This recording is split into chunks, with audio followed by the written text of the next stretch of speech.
بسم اللہ الرحمن الرحیم۔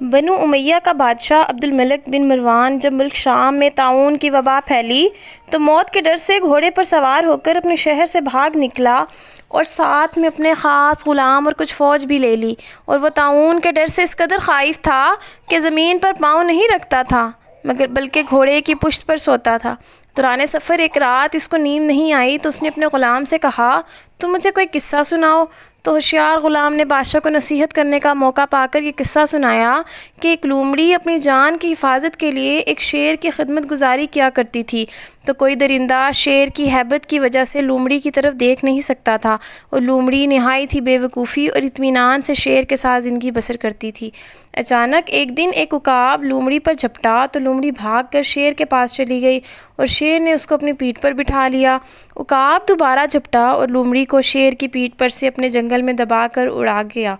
لومڑی چلا چلا کر شیر سے فریاد کرنے لگی تو شیر نے کہا، اے لومڑی، میں زمین پر رہنے والے درندوں سے تیری حفاظت کر سکتا ہوں لیکن آسمان کی طرف سے حملہ کرنے والوں سے میں تجھے نہیں بچا سکتا۔ یہ قصہ سن کر عبد الملک بادشاہ کو بڑی عبرت حاصل ہوئی اور اس کی سمجھ میں آ گیا کہ میری فوج ان دشمنوں سے تو میری حفاظت کر سکتی ہے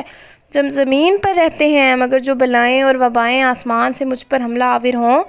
ان سے مجھ کو نہ تو میری بادشاہی بچا سکتی ہے، نہ میرا خزانہ اور نہ میرا لشکر